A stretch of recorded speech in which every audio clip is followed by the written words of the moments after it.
Hello students, NET express के series में आज हम लोग डिस्कस करेंगे some important MCQs related to cell the unit of life chapter. First question है, which of these structures of the phospholipid bilayer is correctly match with its property.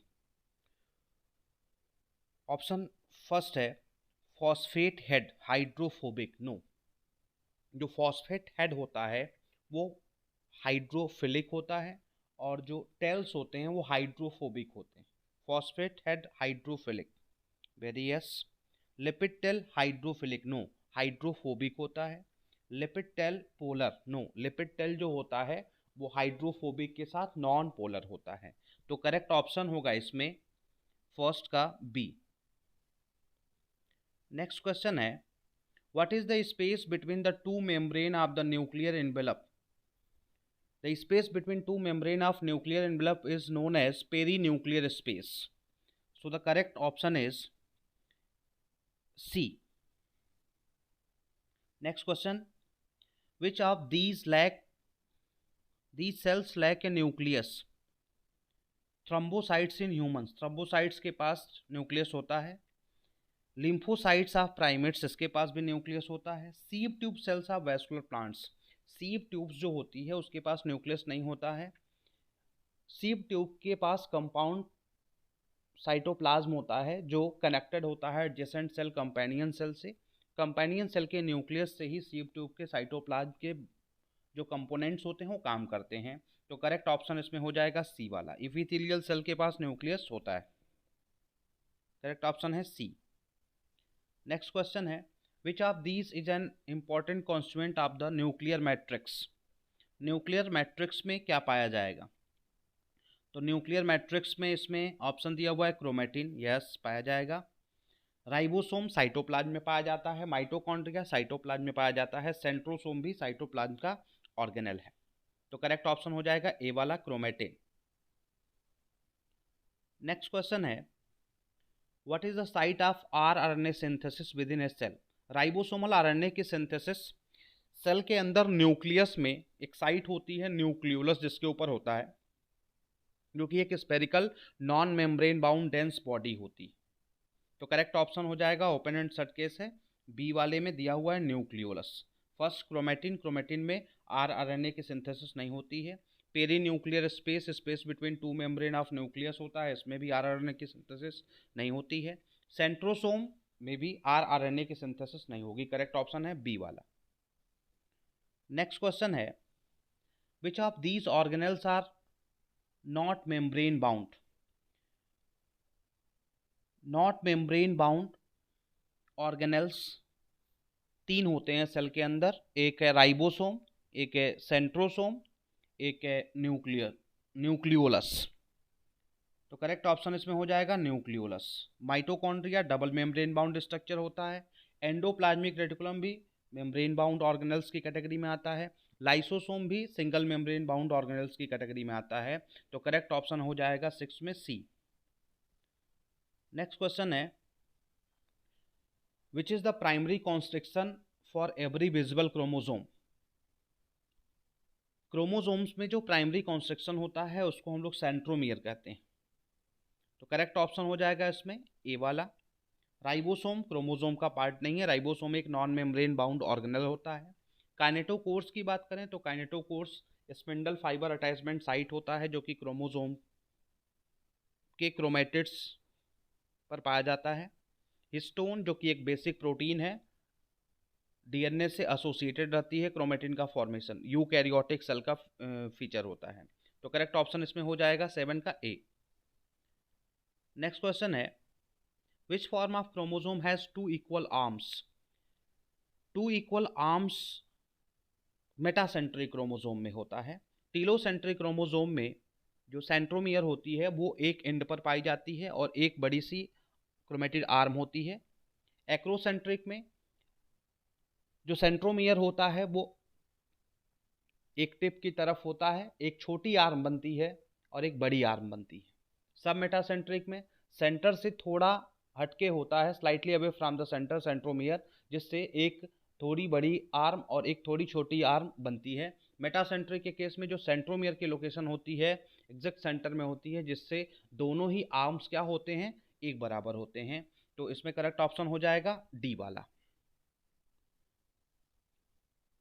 Next question है which type of chromosome has its centromere at its tip. अभी previous question में हमने discuss किया कि tip पे होगा in case of telocentric chromosome, तो correct option हो जाएगा बी वाला। नेक्स्ट है a few chromosome have non staining constriction at a constant location, what are these constriction called. कुछ ही क्रोमोसोम्स में सेकेंडरी कॉन्स्ट्रक्शन प्रेजेंट होता है और सेकेंडरी कॉन्स्ट्रक्शन के एक तरफ वाला पार्ट जो होता है उसे हम लोग सैटेलाइट कहते हैं। तो इसमें करेक्ट ऑप्शन हो जाएगा satellite, and satellite containing chromosomes को साइड क्रोमोसोम भी कहा जाता है। सीलिया क्रोमोसोम का पार्ट नहीं है, ये मेम्ब्रेनस आउटग्रोथ होता है। फ्लैजेला भी मेम्ब्रेन का आउटग्रोथ होता है। काइनेटोकोर भी सेकेंडरी कॉन्स्ट्रक्शन के पास नहीं पाया जाता, वो पाया जाता है सेंट्रोमियर के पास। नेक्स्ट क्वेश्चन है what are the disc shaped structure located on the sides of the centromere. Kinetochore open and short case है, और काइनेटोकोर इंपॉर्टेंट टॉपिक है, इससे क्वेश्चन एग्जाम में आते हैं, तो इसको याद रखेंगे कि वो सेंट्रोमियर के बगल में बैठा होता है। दोनों क्रोमेटिड्स के पास एक डिस्क शेप्ड स्ट्रक्चर होता है जिससे दोनों ही अपोजिट पोल के स्पिंडल फाइबर आके जुड़ते हैं ड्यूरिंग मेटाफेज। करेक्ट ऑप्शन हो जाएगा ए वाला। नेक्स्ट क्वेश्चन है which among the following is incorrect about the major discovery in the history of cell. Okay, Robert Brown made the most major contribution to the history of cell by discovering nucleus. Okay, cell theory was developed by Sleden and Swan, ये भी ठीक है। Virchow introduced the concept of genetic material is present inside the nucleus, ये गलत है। Robert Hooke discovered cell in 1665, तो देखेंगे तो ए वाला स्टेटमेंट भी बिल्कुल सही है। रॉबर्ट ब्राउन ने न्यूक्लियस की डिस्कवरी करी थी। सेल थियरी स्लीडन एंड स्वान ने दिया था, ये भी सही है। विर्चो साहब का जो कॉन्सेप्ट था, विर्चो साहब ने सेल थियरी को मॉडिफाई किया था। विर्चो ने एक स्टेटमेंट दिया था ऑमनिस सेलुलाइज सेलुला। विर्चो के अकॉर्डिंग जो सेल्स होती हैं उनका फॉर्मेशन प्री एग्जिस्टिंग सेल से होता है, तो सी वाला स्टेटमेंट इसमें इनकरेक्ट हो जाएगा। Robert Hooke discovered cell in 1665, A statement भी एकदम से सही है, ब्रिटिश बायोलॉजिस्ट थे ये, तो करेक्ट ऑप्शन होगा इसमें सी वाला। नेक्स्ट क्वेश्चन है which among the following is incorrect about types of cell. Types of cell के रिगार्डिंग इनकरेक्ट स्टेटमेंट पिक करना है। Okay, in a prokaryotic cell membrane bound organelles are absent, correct है। Eukaryotic cell में membrane bound organelles जो होते हैं वो present होते हैं, और प्रोकैरियोटिक सेल में मेम्ब्रेन बाउंड ऑर्गेनेल्स एब्सेंट होते हैं, तो ये स्टेटमेंट एकदम से करेक्ट है। Monera is an example of prokaryotic cell, ये भी ठीक है। किंगडम मोनेरा प्रोकैरियोटिक ऑर्गेनिजम्स का किंगडम होता है। Eukaryotic cell contain membrane bound organelles, ये भी ठीक है, ये भी बेसिस ऑफ कैटेगराइजेशन है सेल्स का। Prokaryotic cells contain either RNA और डीएनए, ध्यान देंगे। यूकैरियोटिक सेल के पास भी आरएनए डीएनए होता है, प्रोकैरियोटिक सेल के पास भी आरएनए डीएनए होता है, और ये बेसिस नहीं है टाइप्स ऑफ सेल को डिस्क्रिमिनेट करने का, तो करेक्ट ऑप्शन हो जाएगा इसमें डी वाला। नेक्स्ट क्वेश्चन है which among the following is incorrect about different types of cells. Size and shape of cells vary with the function they perform, very yes। Cells का shape, size और number तीनों vary करता है from organism type to organism type, तो correct option इसमें correct statement हो जाएगा ये वाला। बी वाले स्टेटमेंट को देखते हैं। In unicellular organisms a single cell constitute the entire organisms, very yes. There are two types of organism, one is unicellular जिसके पास एक सेल होती है, एंड अंदर इज मल्टी सेलुलर जिसके पास नंबर ऑफ सेल्स पाए जाते हैं, जिन सेल्स का जो शेप होता है वो वेरी करता है। The components in all eukaryotic cells are more और लेस द सेम, ये भी सही है। Next option centrioles are present in plant cells but absent in animal cells. Opposite condition दिया हुआ है इसमें। सेंट्रियोल्स कैरेक्टरिस्टिक फीचर होता है एनिमल सेल का, प्लांट सेल में सेंट्रियोल एब्सेंट होता है। तो इनकरेक्ट स्टेटमेंट की बात करें तो डी वाला स्टेटमेंट जो होगा वो इनकरेक्ट होगा, तो करेक्ट ऑप्शन हो जाएगा डी। नेक्स्ट है question number 15, which among the following statement is incorrect about the plasma membrane. Plasma membrane के रिगार्डिंग इनकरेक्ट स्टेटमेंट पूछ रहा है। Okay, plasma membrane is a selectively permeable membrane, very yes, and allows only those particles that protect the cell. Okay, movement of air and water takes place through diffusion and osmosis respectively. Osmosis and diffusion are the example of active transport. No, osmosis and diffusion are the example of passive transport.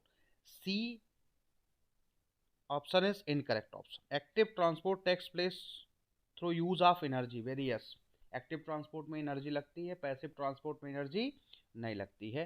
और osmosis, diffusion, facilitated diffusion, ये तीनों हम लोगों ने passive transport में पढ़ा है। तो इसमें सी वाला जो स्टेटमेंट है वो इनकरेक्ट स्टेटमेंट है regarding plasma membrane. Correct option is C. Next question है, which among the following is incorrect about the structure of plasma membrane. Okay, plasma membrane is made of lipids and proteins. सही हो सकता है, carbohydrate भी पाया जाता है, लेकिन अभी इसको गलत हम नहीं मानेंगे, आगे बढ़ते हैं। Lipids with hydrophobic and hydrophilic and are called amphipathic lipids, very yes. जो लिपिड मॉलिक्यूल्स पाए जाते हैं प्लाज्मा मेम्ब्रेन में, उनके पास एक हेड होता है जो हाइड्रोफिलिक नेचर का होता है, और दो टेल्स पाए जाते हैं जो हाइड्रोफोबिक नेचर के होते हैं। इसकी वजह से इसको एम्फीपैथिक मॉलिक्यूल कहा जाता है। The plasma membrane is a lipid by layer membrane. Okay, the protein that are present on the surface of plasma membrane are called integral proteins. No, दो तरह की प्रोटीन्स होती हैं लिपिड बाइलेयर में। एक प्रोटीन वो होती है जो पार्शली आर कंप्लीटली बरीड होती है इन द लिपिड बाइलेयर, जिसको इंटीग्रल प्रोटीन कहते हैं। और एक प्रोटीन वो होती है जो केवल सरफेस पर लगी होती है लिपिड बाइलेयर के, उसको हम लोग कहते हैं पेरीफेरल प्रोटीन और एक्सट्रिंसिक प्रोटीन। तो डी वाला statement incorrect. Correct option is D. Next, which among the following is incorrect about the layer of cell wall? Cell wall की 3 to 4 layers हमने पढ़ी हैं। सेल वॉल में एक होता है मिडिल लेमिला, जो कि सीमेंटिंग लेयर है बिटवीन द एडजेसेंट सेल्स। उसके बाद पाई जाती है प्राइमरी वॉल, फिर पाई जाती है सेकेंडरी वॉल, और कुछ सेल्स में पाई जाती है टर्सरी वॉल्स। पढ़ते हैं statement. The cell wall is made up of 3 main layers, namely primary cell wall, secondary cell wall and middle lamella. तो ये स्टेटमेंट करेक्ट हो जाएगा। Cell wall of a young plant is made of primary cell which composes a loose network of cellulose microfibrils. Very yes, जो primary cell wall होती है, cell layer होती है, वो बेसिकली इलास्टिक नेचर की होती है, जिसमें सेलुलोज के माइक्रोफाइब्रिल्स जो लूजली अरेंज होते हैं। Secondary cell wall forms as the cell matures and composes cellulose and lignin. ये स्टेटमेंट भी करेक्ट होगा। Middle lamella separates cells and is composed of sodium acetate. No.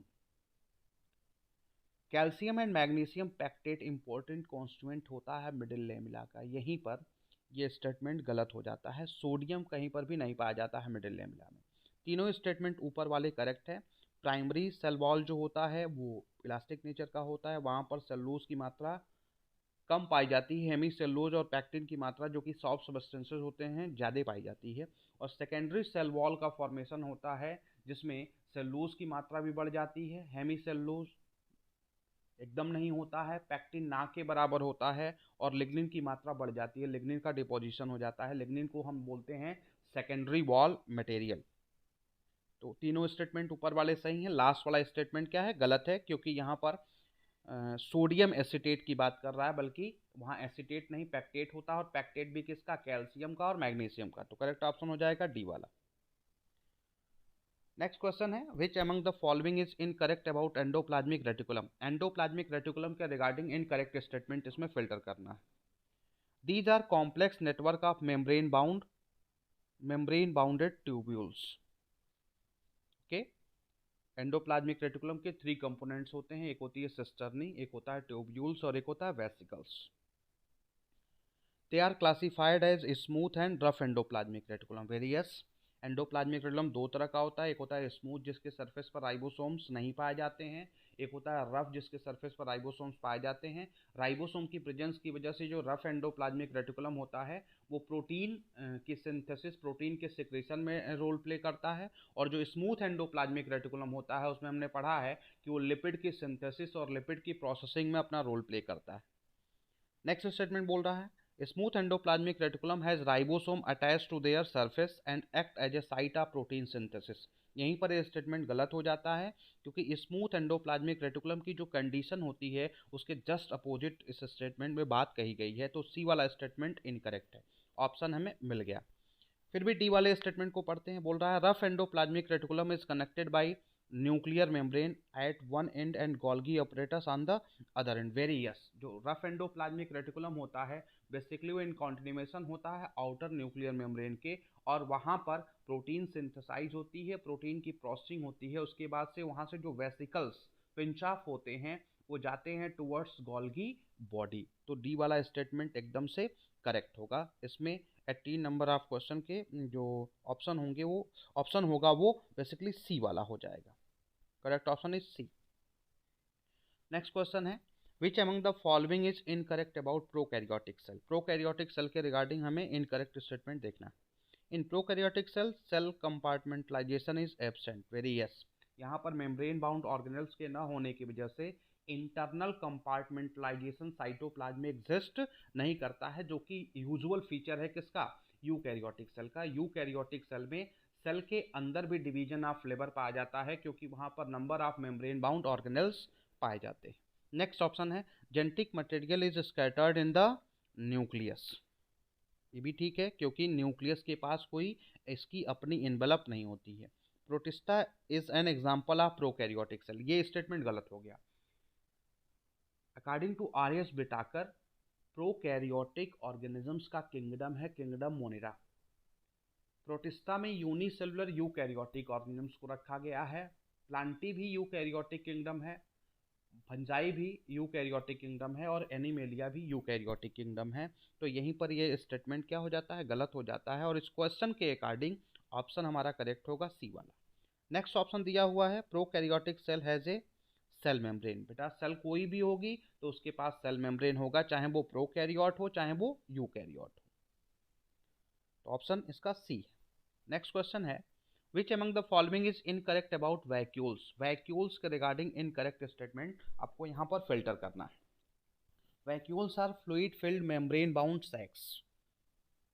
Vacuoles के अंदर vacuolar SAP होता है तो फ्लूइड फिल्ड बोल सकते हैं। मेम्ब्रेन बाउंड भी होता है, इसकी मेम्ब्रेन को हम लोग टोनोप्लास्ट कहते हैं।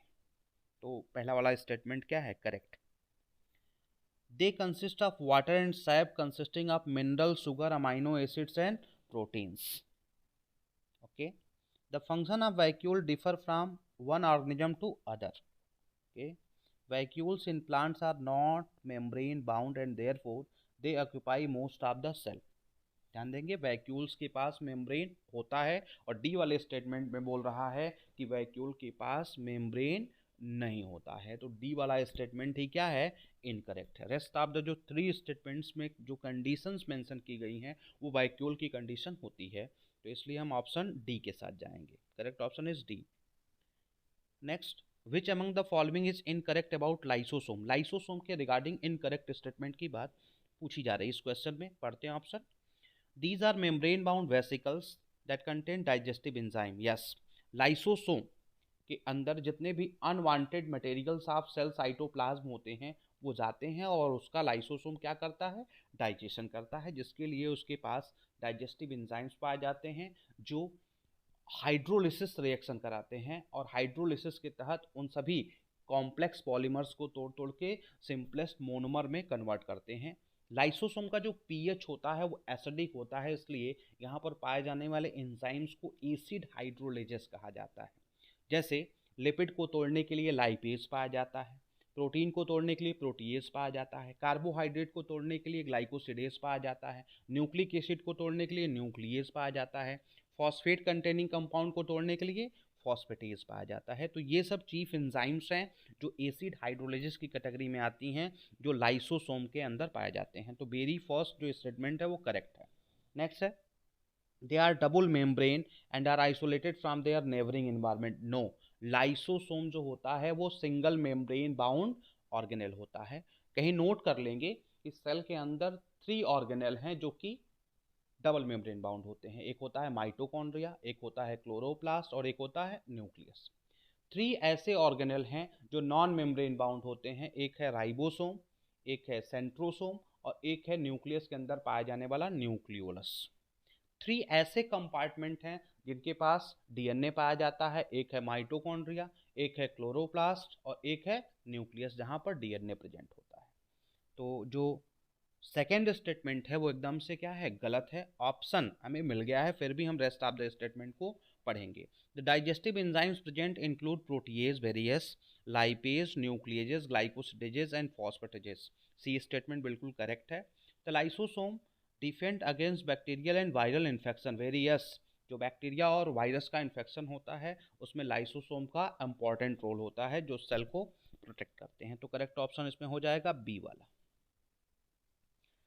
नेक्स्ट क्वेश्चन है, which among the following statement is incorrect about mitochondria. Mitochondria के रिगार्डिंग इनकरेक्ट स्टेटमेंट फिल्टर करना है। Okay, mitochondria is a rod shaped organelle bounded by 2 membrane and is also called as the power house of the cell. Very yes, mitochondria एक tubular सा structure होता है जो 2 membrane से घिरा होता है। अभी हमने प्रीवियस क्वेश्चन में बताया कि 3 ऐसे ऑर्गेनेल हैं जिसके पास 2 मेम्ब्रेन्स होती हैं, उसमें से एक माइटोकॉन्ड्रिया है। और माइटोकॉन्ड्रिया को कहते हैं पावर हाउस ऑफ सेल। क्यों? क्योंकि सेल की जो एनर्जी करेंसी होती है एटीपी, उसका फॉर्मेशन माइटोकॉन्ड्रिया के अंदर ही होता है। इसकी वजह से उसको हम लोग पावर हाउस ऑफ सेल कहते हैं।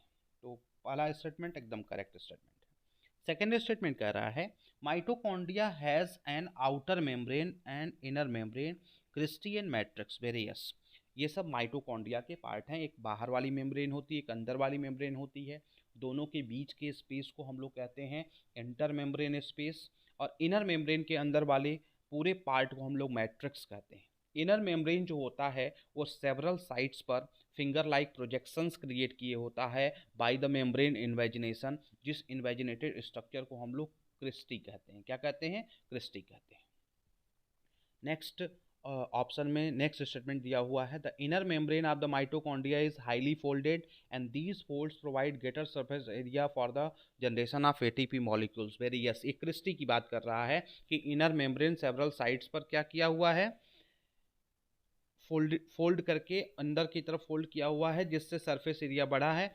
बेसिकली जो इनर मेम्ब्रेन ऑफ माइटोकॉन्ड्रिया होता है फिजियोलॉजिकली एक्टिव होता है और इसी के ऊपर बैठे होते हैं ऑक्सीडेटिव फॉस्फोराइलेशन और इलेक्ट्रॉन ट्रांसपोर्ट चेन के कॉम्प्लेक्सेस, जहां पर जिनकी मदद से ओवरऑल ऑक्सीडेटिव फॉस्फोराइलेशन की मैकेनिज्म होती है और एटीपी का फॉर्मेशन होता है। डिटेल में जब आप रेस्पिरेशन प्लांट में इलेक्ट्रॉन ट्रांसपोर्ट सिस्टम वाला सेक्शन पढ़ेंगे तो ये बात एकदम से क्लियर हो जाती है। तो सी वाला स्टेटमेंट भी करेक्ट है। नेक्स्ट स्टेटमेंट कह रहा है mitochondria can not synthesize their own protein and depend on the rough endoplasmic reticulum. ऐसा नहीं होता, माइटोकॉन्ड्रिया के पास अपनी डीएनए और प्रोटीन सिंथेसाइजिंग मशीनरी होती है जिससे वो अपने प्रोटीन्स का फॉर्मेशन करता है, लेकिन टोटल प्रोटीन्स का सिंथेसिस यहाँ पर नहीं हो पाता है। इसलिए जो डी वाला स्टेटमेंट है वो इनकरेक्ट है। Next, which among the following is incorrect about plastid. Plastid के रिगार्डिंग इनकरेक्ट स्टेटमेंट फिल्टर करना है। These are the organelles present only in plant cell. Okay, correct है ये। And where colour imparting pigments. Plastids जो होते हैं plant की हर cell में होते हैं, एक डबल मेम्ब्रेन बाउंड ऑर्गेनेल है। और प्लास्टिड्स का एक डिटेल क्लासिफिकेशन एनसीईआरटी में हमको मिलता है, जिसमें प्लास्टिड जो कलरलेस वाला होता है उसको ल्यूकोप्लास्ट कहते हैं। प्लास्टिड जो कलर्ड वाला होता है उसमें एक ग्रीन कलर का प्लास्टिड होता है जिसे हम क्लोरोप्लास्ट कहते हैं, जो फोटोसिंथेसिस का काम करता है। एक होता है वेरियसली कलर्ड प्लास्टिड जिसको हम लोग क्रोमोप्लास्ट कहते हैं। आगे स्टेटमेंट देखते हैं, plastids are of 3 kind namely leucoplast, various colourless plastid को ल्यूकोप्लास्ट कहा जाता है। इसका फर्दर भी क्लासिफिकेशन है। जो ल्यूकोप्लास्ट स्टार्च के स्टोरेज करते हैं उनको हम लोग एमाइलोप्लास्ट कहते हैं। जो प्रोटीन का स्टोरेज करते हैं उसे हम लोग एल्यूरॉन प्लास्ट कहते हैं। जो लिपिड का स्टोरेज करते हैं उसे हम लोग इलायोप्लास्ट कहते हैं। Chromoplast and chloroplast, very yes, तो बी स्टेटमेंट भी करेक्ट स्टेटमेंट है। Chromoplast contain carotenoid pigment and provide red to orange colour to the flower and fruit, very yes. जितने भी कलर्ड पार्ट ऑफ प्लांट होते हैं उसमें जो डिफरेंट डिफरेंट कलर होता है उसके लिए कैरोटिनॉइड पिगमेंट पाया जाता है, जो पाया जाता है इनसाइड द क्रोमोप्लास्ट, तो सी वाला स्टेटमेंट भी correct statement. Chloroplast is a single membrane bound organelle, यहीं पर ये स्टेटमेंट गलत हो जाता है। Chloroplast double membrane bound organelle होता है, तो डी वाला स्टेटमेंट एकदम से क्या है, इनकरेक्ट स्टेटमेंट है। तो क्वेश्चन नंबर 23 का ऑप्शन डी करेक्ट हो जाएगा। नेक्स्ट स्टेटमेंट, नेक्स्ट क्वेश्चन देखते हैं। Which among the following is incorrect about ribosome, ribosome के रिगार्डिंग इनकरेक्ट स्टेटमेंट फिल्टर करना है। Okay, ribosomes are granule like structure covered by membrane that act as a site for protein synthesis, यहीं पर ये statement गलत हो जाता है। अभी हम पहले डिस्कस किए हैं कि सेल के अंदर 3 ऐसे ऑर्गेनेल्स हैं जो नॉन मेम्ब्रेन बाउंड होते हैं, जिसमें आता है राइबोसोम, सेंट्रोसोम और न्यूक्लियोलस, और यहाँ पर बात कर रहा है कि ये एक तरफ ग्रेन्यूल लाइक स्ट्रक्चर है और कवर्ड बाय मेम्ब्रेन, यानी मेम्ब्रेन से घिरा हुआ है, तो ये स्टेटमेंट गलत हो गया। तो पहला ऑप्शन क्या है इसमें करेक्ट है। रेस्ट ऑफ द स्टेटमेंट को भी देखते हैं। The size of ribosome are expressed using their sedimentation coefficient and is denoted by S, where S denotes 2 subunits. No, S जो होता है वो सेडिमेंटेशन कोफिशिएंट होता है, तो बी ऑप्शन क्या हो जाएगा, करेक्ट हो जाएगा। Eukaryotic and prokaryotic ribosomes are 80S and 70S respectively, very yes. Eukaryotic cells के अंदर जो राइबोसोम होता है वो 80S टाइप का होता है, जिसकी 2 सबयूनिट होती है, एक स्मॉलर सबयूनिट जिसे हम 40S कहते हैं, एक लार्जर सबयूनिट जिसे हम 60S कहते हैं। और जो 70S राइबोसोम होता है उसकी 2 सबयूनिट होती है, smaller subunit 30S, larger subunit 50S। ये प्रोकैरियोटिक राइबोसोम के नाम से जाना जाता है। Eukaryotic ribosome further contain 2 unequal subunits 40S and 60S, तो B, C and D option correct है, और ए वाला ऑप्शन क्या है, इनकरेक्ट स्टेटमेंट रखा हुआ है। तो क्वेश्चन के अकॉर्डिंग हम ऑप्शन ए के साथ जाएंगे। नेक्स्ट क्वेश्चन है, which among the following is incorrect about cytoskeleton, cilia and flagella. Cytoskeleton के रिगार्डिंग इनकरेक्ट स्टेटमेंट फिल्टर करना है। Cytoskeleton is the network of minute proteinaceous structure in the cytoplasm and which mainly contain microfilament and microtubules. Various cytoskeleton की 3 proteins होती हैं। Cytoskeleton जो cell की skeleton बनाता है उसमें माइक्रोफिलामेंट आता है, इंटरमीडिएट फिलामेंट आता है, माइक्रोट्यूब्यूल्स आता है, तो पहला स्टेटमेंट करेक्ट है। Microtubules are composed of protein actin and microtubules are composed of protein tubulin.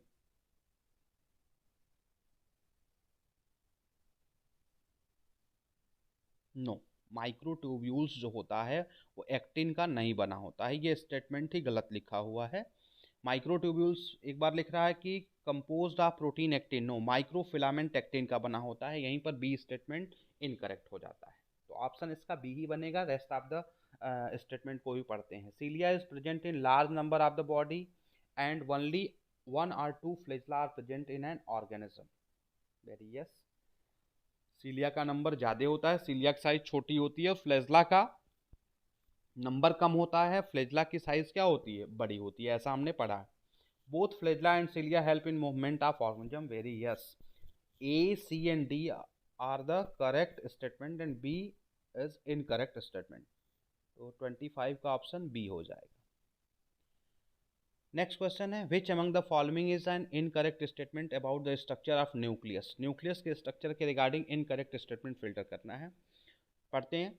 Nuclear membrane is A double layered covering of nucleus which is separated by A perinuclear space, very yes.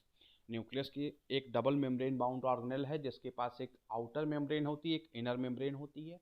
Outer और inner membrane के बीच में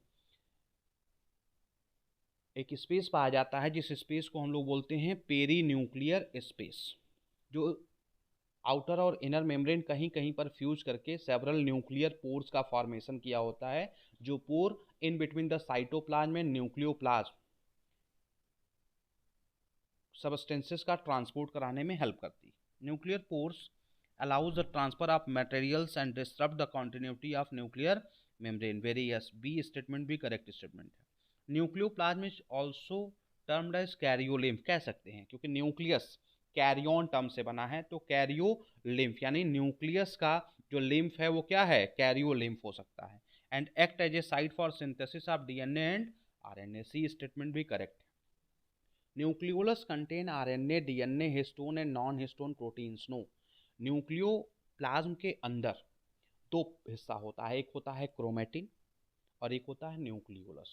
nucleolus is the site of RNA synthesis and storage. And जो chromatin होता है उसके पास DNA होता है, DNA से लिपटी हुई प्रोटीन्स पाई जाती हैं, हिस्टोन्स, कुछ आरएनएज होते हैं, कुछ नॉन हिस्टोन प्रोटीन्स भी पाई जाती हैं। तो जो डी वाला स्टेटमेंट है और न्यूक्लियोलस के रिगार्डिंग सही नहीं है, क्रोमेटिन के कंपोनेंट्स का बात उसमें किया गया है, तो हम लोग ऑप्शन डी के साथ जाएंगे। करेक्ट ऑप्शन है डी। नेक्स्ट क्वेश्चन है, which among the following is incorrect about chromosomes. Chromosomes के रिगार्डिंग इनकरेक्ट स्टेटमेंट फिल्टर करना है। Chromosomes are rod shaped structure that condense together when cell is about divide. ध्यान देंगे, जो chromosomes होता है वो यम फेज में बनता है, और क्रोमोसोम यम फेज के कैरियोकाइनेसिस के मेटा फेज पर क्लियरली विजिबल होता है। थ्रू आउट द इंटरफेज, जब सेल प्रिपेयर कर रहा होता है for the process of division, उस दौरान क्रोमोसोम्स के फॉर्म में डीएनए प्रेजेंट नहीं होता है, तो ये वाला स्टेटमेंट बिल्कुल करेक्ट है। Chromosomes are composed of DNA, RNA and proteins which act as repository for inheritance. Very yes, chromosome एक hereditary DNA protein hereditary structure होता है, तो बी वाला भी स्टेटमेंट क्या है, करेक्ट है। Kinetochores are disc like structure that are present on the sides of centromere. Very yes, C statement भी करेक्ट है। पहले भी कई क्वेश्चन में काइनेटोकोर की बात आई थी और वहां पर हमने डिस्कस किया है कि सेंट्रोमियर के बगल में डिस्क शेप्ड स्ट्रक्चर होते हैं जहां पर आके स्पिंडल फाइबर अटैच होता है during the process of karyokinesis. Next statement बोल रहा है, in acrocentric chromosome centromere is present in the end of chromatids. No, end of chromatids पर सेंट्रोमियर की लोकेशन होती है in case of telocentric chromosome. तो ऑप्शन जो डी है उसके स्टेटमेंट में कुछ मिस एम्बिग्युइटी होने की वजह से ये क्या है, इनकरेक्ट। तो 27 का ऑप्शन डी हो जाएगा सही। नेक्स्ट क्वेश्चन है, which among the following is not a part of endomembrane system. Endomembrane system membrane bound organelle का एक सिस्टम होता है जो साइटोप्लाज्म में वर्क करता है, जिसके अंदर 4 ऑर्गेनल्स हमने पढ़े हैं, endoplasmic reticulum, Golgi body, lysosome and vacuole. अब यहाँ पर देखेंगे तो A option endoplasmic reticulum, B mitochondria, C vacuole और डी गोल्गी ऑपरेटर्स। तो ए, सी और डी तो एंडोमेम्ब्रेन सिस्टम का पार्ट है, लेकिन माइटोकॉन्ड्रिया एंडोमेम्ब्रेन सिस्टम का पार्ट नहीं होता है, इसलिए ऑप्शन बी क्या हो जाएगा, करेक्ट हो जाएगा।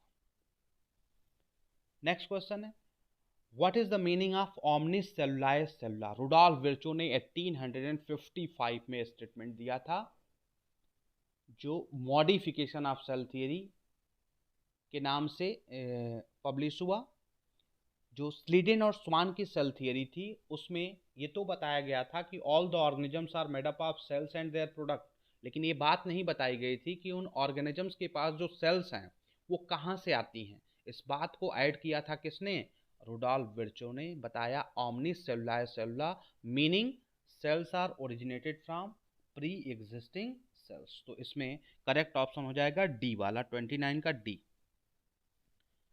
नेक्स्ट क्वेश्चन है, from which structure is a mesosome derived from. Mesosome are the respiratory center of prokaryotic cells. Mesosomes arise होते हैं from the invagination of plasma membrane. तो करेक्ट ऑप्शन हो जाएगा इसमें सेल मेम्ब्रेन। तो ये थे कुछ इंपॉर्टेंट एमसीक्यूज। ओवरऑल टॉपिक यहाँ पे रिवाइज हुआ cell the unit of life का। इसके अलावा और भी कोई डाउट होगा तो आप cell the unit of life से रिलेटेड क्वेश्चन को कमेंट बॉक्स में पेस्ट कर सकते हैं, हम वहाँ पर आंसर आपको करेंगे। Thank you.